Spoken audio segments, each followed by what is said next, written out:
merci de venir à cette séance qui est peut-être dans la limite de votre glycémie. Donc, je suis Alexandre Candelot, je suis directeur conseil pour Inetum. Je suis Data Practice Leader pour l'ensemble de la France. Et cette année, on a décidé de travailler avec OVH pour venir vous présenter les opportunités qu'apporte ce type de solution, à la fois dans l'hébergement, mais aussi dans la capacité de déployer des stacks et des services managés autour de la data. Donc chez Inetum, on a l'habitude de travailler sur l'ensemble des éditeurs de la data. Donc on a des approches qui vont être orientées sur les clouders américains, par exemple. Et ça a souvent été un frein sur pas mal de clients ou de secteurs d'activité de nos clients. Et on trouve que, en 2024 notamment, on arrive à maturité sur un certain nombre d'offres qui permettent vraiment d'avoir des alternatives viables, industrialisables, sur des solutions qui ne soient pas notamment américaines, mais en tout cas qui soient valides dans les écosystèmes français et les sociétés qui ont des enjeux, par exemple, de souveraineté de leurs données. Donc dans ce cadre, on a décidé de venir ensemble avec OVH Cloud sur le salon de la data. Donc Dimitri, tu m'accompagnes pour présenter cette session. Tout à fait. Donc bonjour à tous. Vous m'entendez là? J'ai l'impression que ça marche. Si, c'est bon, c'est pareil? Ok, super. Donc oui, donc je disais bonjour à tous. Moi, c'est Dimitri Faguet. Je travaille chez OVH Cloud. Je suis au Product Marketing. Donc je m'occupe en particulier de nos offres data. Donc, je pense que certains d'entre vous nous connaissent. Je vais en dire un petit peu plus sur l'entreprise au cours de cette présentation, mais effectivement, on est très heureux. Donc, on travaillait avec Inetum sur plein de beaux projets. Et on va vous expliquer un peu plus, on va vous en dire un petit peu plus lors de cette présentation. Donc, alors, je propose de commencer par une petite histoire. C'est l'histoire d'une famille française d'origine polonaise qui, au lendemain de la Seconde Guerre mondiale, est partie en Pologne, en vacances, en voyage, pour voir de la famille, et qui, à ce moment-là, s'est fait confisquer leur passeport, sous prétexte qu'ils étaient soupçonnés de travailler avec les services secrets français. Bon, c'était le tout début de la guerre froide, l'après-guerre. Et donc, cette famille a été envoyée dans un village au fin fond de la Pologne. Et la famille y est restée 40 ans, jusqu'à la chute du mur de Berlin. Et donc, cette famille est ensuite revenue en France, donc début des années 90. Et donc, c'était la famille Klaba qui a ensuite créé OVH Cloud, en particulier Octave Klaba, qui est aujourd'hui notre chairman, notre président, qui à l'époque avait 17 ans et qui a démarré OVH Cloud avec l'équivalent de 7 000 € à l'époque, qui a vraiment... et voilà, et aujourd'hui, on fait près d'1 milliard d'euros de chiffre d'affaires, 40 data centers à travers le monde. Donc c'est une belle histoire et on a gardé très ancré, pratiquement génétiquement ancré dans la société ces notions d'ouverture, de garant, de respect, de garder le contrôle, en particulier le contrôle sur ces données, d'interopérabilité, de liberté et donc de souveraineté. Donc, on va parler un petit peu de souveraineté avant de rentrer dans le vif du sujet. Donc déjà, la souveraineté, alors c'est quoi en particulier la souveraineté numérique? Alors chez OVH, on aime bien dire qu'il y a séparé un petit peu les sujets, dire il y a une première problématique qui est liée à ce qu'on appelle la souveraineté des données, et une deuxième qui est ce qu'on appelle, nous, plutôt la souveraineté technologique. Donc, le premier sujet, souveraineté des données. Alors, on ne va pas faire un cours de géopolitique, et je n'en ai pas non plus les capacités, mais l'idée, c'est déjà juste de vous sensibiliser au fait qu'il existe des lois à caractère extraterritorial, en particulier aux États-Unis, mais aussi en Chine.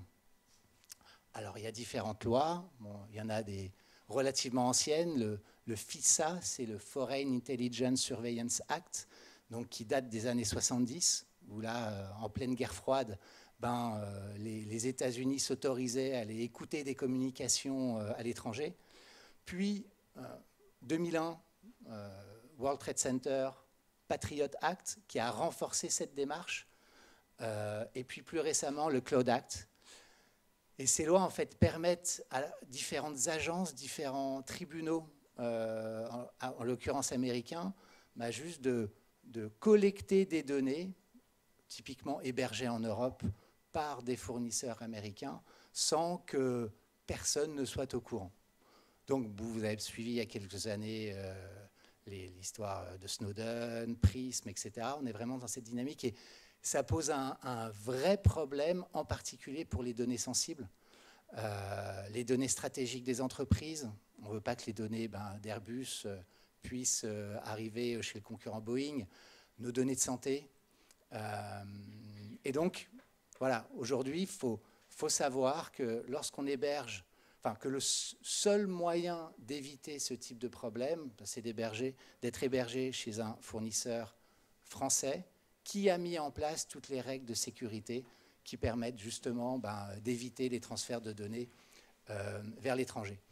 Bon, il y a un sujet aussi autour de la conformité au RGPD, parce que là, mais ce n'est pas moi qui le dis, c'est la Cour de justice de l'Union européenne qui, à maintes reprises, a constaté que ce type de législation n'était pas compatible avec le RGPD.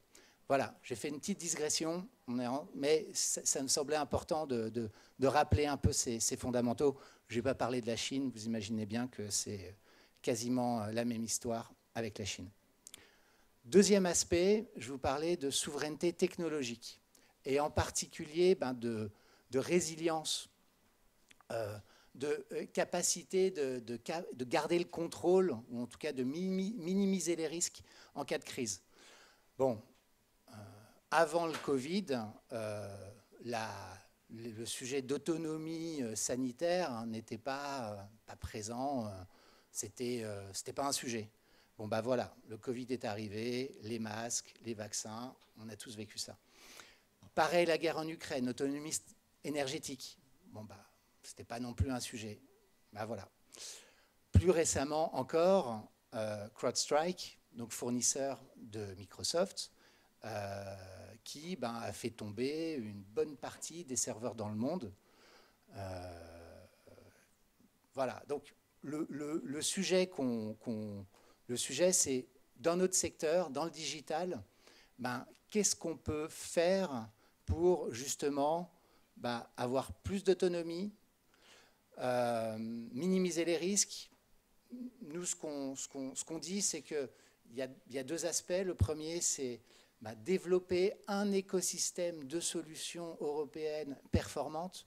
Ça passe par la politique, la Commission européenne, l'investissement, le fait d'encourager les entreprises, les administrations à acheter européen, ce qui va permettre de stimuler, d'aider à développer cet écosystème.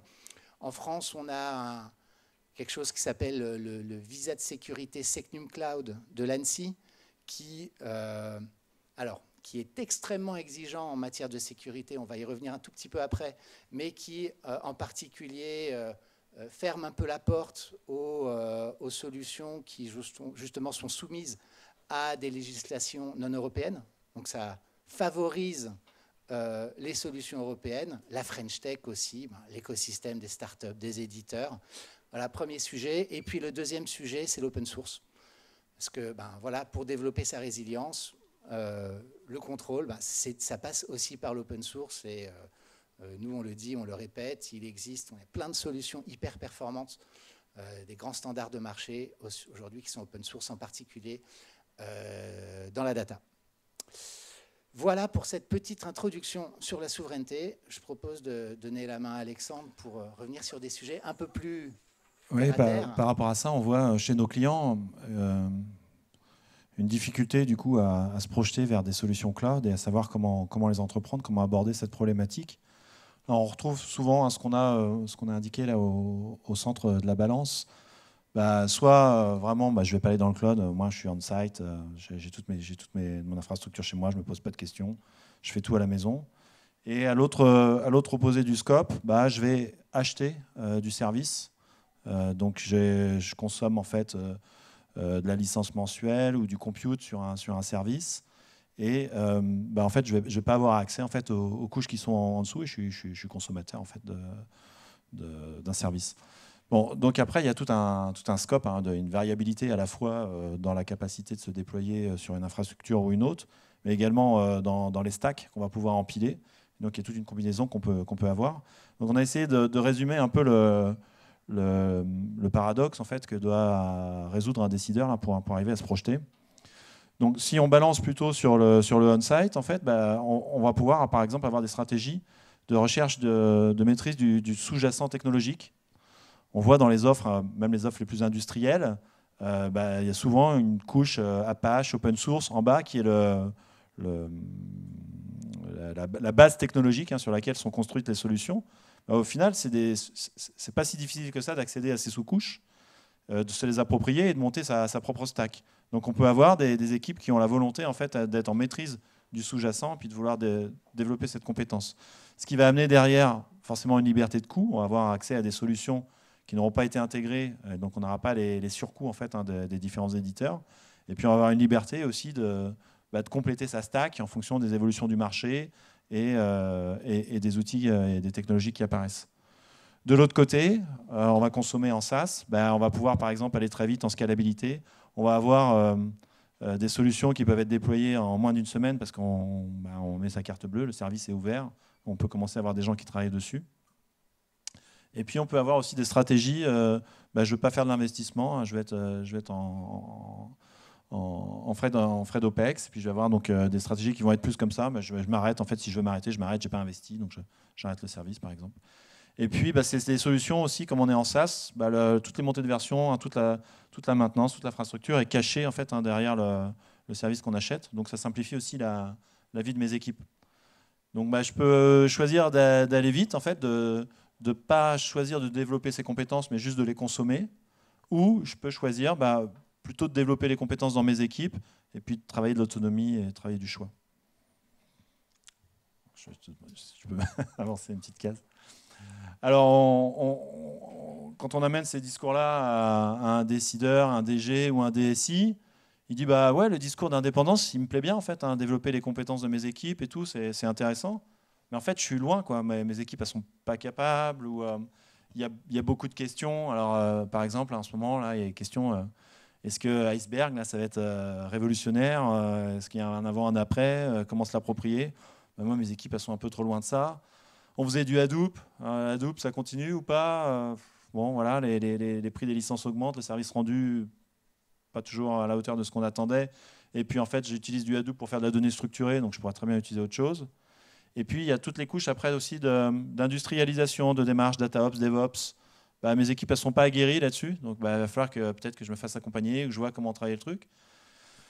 On voit aussi beaucoup de problèmes de data quality qui remontent. Là. Il y a vraiment une tendance depuis 1 an, 2 ans, là, où on va remettre le CDO au cœur de la data quality. Et puis on a des CDO qui vont être un peu désemparés sur comment outiller en fait, ces problématiques de data quality. Le patrimoine est complexe à maîtriser. Comment travailler ça? En fait, donc le gars, il est exposé en fait, à une grande quantité de questions qui brident un peu son choix, quoi. Donc par rapport à ça, on voulait vous montrer par exemple la combinaison des différentes couches qu'on vous avait illustrées sur la balance tout à l'heure. Donc entre le débat d'être on-site, en infrastructure as a service, plateforme as a service ou software as a service. En fait, chez un éditeur comme OVH, ou un éditeur ou un plateformiste, comment vous dites, ou hébergeur.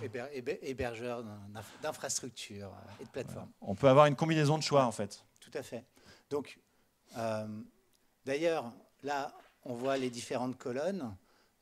Faut savoir que tous ces modèles de déploiement sont utilisables ensemble. Ça veut dire qu'on peut dire que pour certains types de données, on va rester on-site. D'ailleurs, on annonce, je pense aujourd'hui, le déploiement de nos premiers bar métal, ce qu'on appelle bar métal pod, on-site, donc directement, vous pourrez être en mode complètement déconnecté, avoir du bar métal, des baies bar métal OVH directement chez vous. Ça, c'est quelque chose de nouveau. Il faut un petit peu de place dans le salon quand même. Oui. Ouais. Enfin, surtout que c'est des baies. Ouais, ça va. Puis water coolé, tu sais. Faut brancher au tuyau d'arrosage. Voilà. Donc il y a ce mode de déploiement. Effectivement, vous avez un contrôle total, comme je le disais, potentiellement en mode déconnecté, avec, vous voyez le petit logo du certificat de sécurité de l'ANSSI, donc la qualification Secnum Cloud, donc en cours sur Bar Metal et déjà sur la brique IaaS Hosted Private Cloud. On met à disposition des GPU, aussi différents types de GPU. Donc on a le on-site, le IaaS, où là vraiment on est sur le contrôle, la sécurité, c'est vraiment des serveurs dédiés à vos services, vous avez 100% du serveur. Et puis ensuite le public cloud, où là on est sur des offres assez équivalentes à ce qu'on trouve chez les hyperscalers, avec des infrastructures, des instances, du compute, du storage, mais aussi des plateformes managées, type des bases de données managées, des solutions d'analytics managées ou des solutions d'IA aussi pour déployer, enfin pour entraîner, pour déployer des modèles d'IA ou de LLM. Et donc, sur ces solutions-là, on fournit donc l'infrastructure et par-dessus, Inetum va rajouter l'ensemble de la data stack. Voilà, on est capable après de prendre effectivement les solutions du marché, de les déployer, de les industrialiser sur ces environnements. Et puis, comme tu l'indiquais, en fonction de là où vous voulez héberger vos données ou vos niveaux de sécurité, on peut combiner comment les stacks en fait, vont utiliser les différents types de stockage. Si vous êtes vraiment... alors on a des gens par exemple qui nous disent le visa Secnum Cloud de l'ANSSI, c'est pas assez pour nous, ça c'est de la rigolade, on veut plus dur. Ben, on peut aller dans du plus dur. On fait. On peut mettre vos données par exemple sur du Secnum Cloud en private cloud et puis aller faire du compute parce que vous voulez faire du GenAI ou du LLM. On peut aller chercher de la GPU sur d'autres environnements tout en maîtrisant les données sur le site private cloud. Et donc nous, on développe, on industrialise les solutions qu'on voit chez un client ou deux clients. On travaille la capacité de les déployer, de les industrialiser en déploiement. Et puis, on entraîne nos collaborateurs aussi sur ces environnements-là. Et justement, on teste aussi, nous, est-ce que c'est vraiment, quand on dit qu'on ne déplace pas les données, est-ce qu'on arrive à le démontrer, est-ce qu'on arrive à le voir, est-ce qu'on arrive à le démontrer à nos clients. Et donc, on explore en fait les capacités de ces plateformes. Et donc, on amène comme ça aussi une possibilité de choix, éclairée à des décideurs par rapport à leurs objectifs stratégiques. Voilà. Et puis, un nouveau produit qui est actuellement en bêta, OVH Cloud Data Platform. Je vous en parle juste après, qui s'apparente plus à du SaaS. Donc par rapport à ça, nous, quand on intervient chez des clients, on va souvent être sollicité d'abord sur une étape de cadrage. Je mets un cadrage de l'ordre de 3 mois, mais c'est en général limité par l'organisation. C'est-à-dire qu'on va être dans une dynamique de dialogue avec l'organisation qui va faire qu'il y a à peu près un délai de 3 mois pour que tout le monde arrive à se mettre d'accord sur ce qu'on entreprend de faire. Et puis derrière, on a, donc à travers, par exemple, du Docker, on va être en capacité de déployer un certain nombre de solutions, soit des solutions de type open source. Donc tu parlais du format Iceberg, ça c'est un format là, qu'on voit vraiment se développer. Sinon plus classiquement, toutes les solutions qui vont être autour de Python Spark. Mais on va être aussi en capacité de proposer des outils complémentaires dans ce que tu disais, l'écosystème French Tech ou en tout cas qui est en capacité de proposer une solution éditeur mais qui va être déployée dans n'importe quel environnement, qui n'est pas forcément en service managé, et dont on va pouvoir aussi négocier le type de consommation et l'exploitation des données. Et derrière ça, nos approches de conseil vont mixer, par exemple, voir comment la gouvernance va bien être intégrée dans votre plateforme. Et puis on peut maintenant aussi, on commence à avoir des clients qui nous interpellent sur la capacité à isoler du LLM, de ne pas utiliser de l'OpenAI, mais d'avoir un LLM open source qui soit installé dans nos environnements. Qu'est-ce qu'il est capable de faire, qu'est-ce qu'il est capable d'apprendre. Par exemple, on a des retours d'expérience sur de la migration de code, patrimoine de code ancien qu'on veut migrer vers une nouvelle technologie. On va avoir aussi forcément des cas d'usage orientés métier. Et donc, par exemple, sur cette capacité de stack design, on a travaillé ce sujet pour l'entreprise ACC. Vous pouvez venir sur notre stand si vous le souhaitez. À 16h, on fera un petit retour sur ce sujet, qui est l'usine de Gigafactory, enfin la Gigafactory de gestion de batterie. Et donc, qui a branché tout son IoT sur ce type de stack sur un environnement OVH. Donc tout ça, bien sûr, comme on l'a montré dans le schéma à l'avant, on peut le packager entre guillemets sur mesure par rapport à vos besoins à travers une mission type Inetom.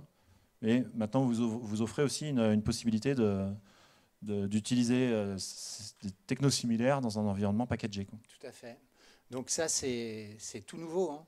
Enfin, c'est tout nouveau, oui et non. Tu nous en fais des annonces aujourd'hui, Dimitri? Non, mais c'est une solution qui existe. Donc on a lancé en bêta depuis quelques mois maintenant. Donc c'est suite au rachat d'une société spécialisée qui s'appelait Forpass, qu'on a complètement intégré dans VH Cloud.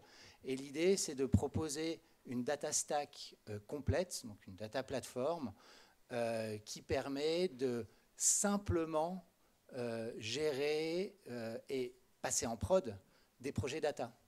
Donc, on est compatible, alors, avec on a plus de 50 connecteurs aujourd'hui pour gérer tout type de données en entrée.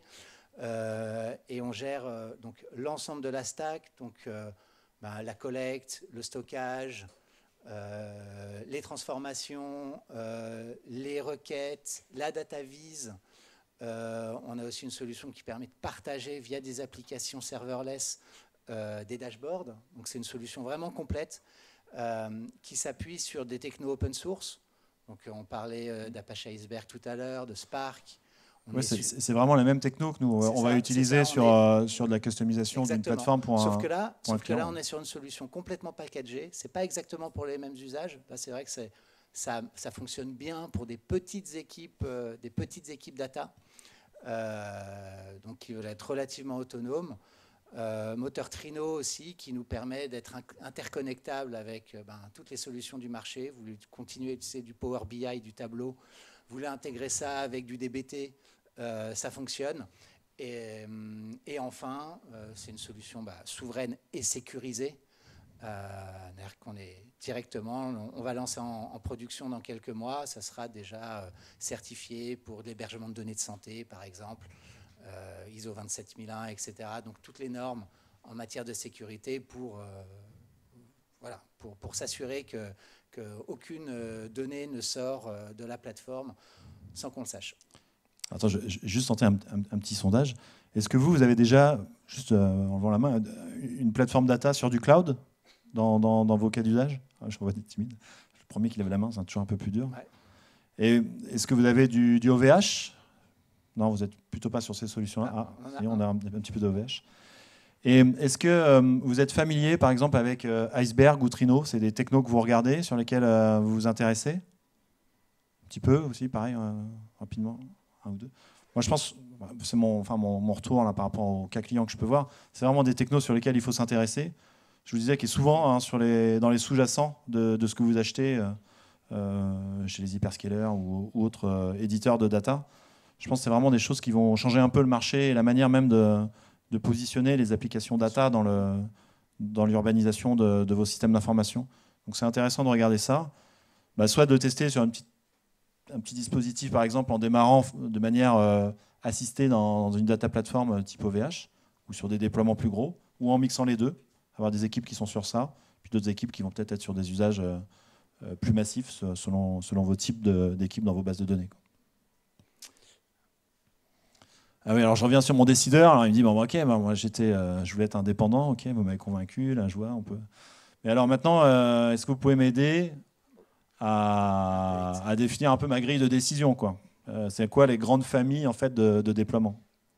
Donc typiquement, si vous voulez éviter toutes les problématiques de vendor lock-in, donc ça passe par des stacks dédiés, par l'utilisation de l'open source. Là, sur du on-site, du IaaS, vous êtes bien. Lorsqu'on arrive sur des solutions PaaS, IaaS, en général, la glue est faite par le fournisseur de data platform, typiquement. Donc c'est un peu moins, ça permet, voilà, ça évite moins ce type d'écueil. La souveraineté, en particulier Secnum Cloud, il y a des étoiles partout parce que Secnum Cloud, en l'occurrence, peut fonctionner sur du IaaS, mais c'est quand même très compliqué. Il y a relativement peu de solutions pour le moment sur du PaaS et du En tout cas, vous le permettez avec OVH d'arriver sur cette souveraineté. Exactement, en particulier sur du bare metal et sur du IaaS. Pour avoir le visa Secnum Cloud. Exactement. Ensuite, selon les DSI que vous avez, si vous avez des petites DSI, elles vont plutôt s'orienter vers du SaaS parce que c'est plus rapide, plus facile à déployer, mais moins de maîtrise. Pareil, si vous souhaitez plutôt opexiser vos coûts, le SaaS, on est sur du pay-as-you-go. Pareil sur du PaaS, donc c'est quand même plus simple. Sur de on-site, on est plutôt sur de l'investissement, ce genre de choses. Et enfin, si vous souhaitez aller vite, c'est sûr qu'avec du SaaS, vous avez des solutions clés en main. Donc vous pouvez déployer des projets très rapidement. Ça prend un peu plus de temps si vous avez besoin de monter une stack. Alors on a essayé de matérialiser un peu des clients types ou clients fictifs ou familles de projets qu'on peut avoir dans ce type d'environnement. Donc, par exemple, moi j'ai une donnée très stratégique, je veux m'assurer de la propriété de cette donnée, et puis je veux maîtriser de la performance, je veux piloter finement ma performance. Dans ce cas-là, un scénario bare metal, par exemple, ça peut être un scénario envisagé. On voit beaucoup d'entreprises du secteur public, d'organisations du secteur public, qui ont une contrainte à aller vers le cloud et une volonté aussi de bénéficier des avantages de ce type de service. Par exemple, un IaaS chez OVH qui va être Secnum Cloud, je vais pouvoir aller y stocker mes données sensibles ou mes données personnelles de manière sécurisée. Je suis une start-up technophile, je veux avancer vite quand même, me concentrer sur mon métier, mais je n'ai pas peur d'aller dans l'utilisation d'une hétérogénéité de services, de les composer par rapport à mes besoins. Je vais peut-être aller dans du PaaS, faire du picking sur les services, et puis je vais utiliser cette scalabilité pour accélérer mon développement. Ou à l'inverse, oui. Autre cas. Moi, j'ai rencontré, par exemple, j'ai travaillé avec une ETI où le DSI, c'était lui qui installait les VM. Alors, quand on a commencé à lui parler SaaS, ça lui a tout de suite parlé, quoi. Il s'est dit, ah oui, ok, là, moi, j'ai pas d'équipe infra, je suis toujours dans le dur sur ça. Partir sur du SaaS, au moins, quand on fait de la data, on fait de la data, quoi. On fait pas de l'installation de serveurs, on fait pas du firewall. Les équipes data, elles viennent tout de suite bosser sur le sujet, quoi. Donc là, le SaaS, ça peut être intéressant. Donc en regard un peu là de votre PDG, notre vice-président, Gilles Duval, lui, il nous fait part qu'il sent en fait qu'il y a une volonté, notamment dans le secteur public, de sortir du vendor lock-in. Donc on a vraiment des gros projets de transformation qui sont en cours. Alors, je ne sais pas s'il y a des gens en service public là un petit peu. Voilà, vous le voyez un peu dans votre quotidien. Là, on vous pousse à aller vers ce type de solution. On trouve, nous, là, que vraiment, il y a une maturité qui se met en place et puis des stratégies qui rendent le truc possible, quoi. On n'est pas... si vous ne voulez pas aller chez Microsoft, par exemple, et on aime bien Microsoft, on le fait avec plein de clients, mais si vous ne voulez pas y aller, en fait, il y a des alternatives viables qui existent maintenant. C'était le mot de la fin, tu crois ? Je pense que c'était le mot de la fin. Je vais à l'équipe de Bretagne Sud là, qui nous fait des petits signaux. Donc, exactement. Est-ce qu'on a la place pour une petite question ou pas ? On a le temps pour vous nous laissez quelques questions. Une question. Allez, une. On a le droit à une. Enfin, déjà, est-ce qu'on a des volontaires ? Ça va être très court. Je souhaiterais juste une précision sur la partie que vous désignez comme hébergée de vos propres services, de vos propres machines on-site. Est-ce que ça peut être hébergé dans un data center tiers ? D'accord. Oui, tout à fait. En fait, on vous loue en l'occurrence le rack avec les serveurs qui sont opérés ou non par nous. C'est ça l'idée. Et ça, c'est quelque chose qui est en train d'arriver. Et justement, ça vient de demandes, en particulier du secteur public. Voilà. En tout cas, merci pour votre écoute attentive. On vous souhaite un bon appétit. Voilà. Et n'hésitez pas à passer sur notre stand. Merci.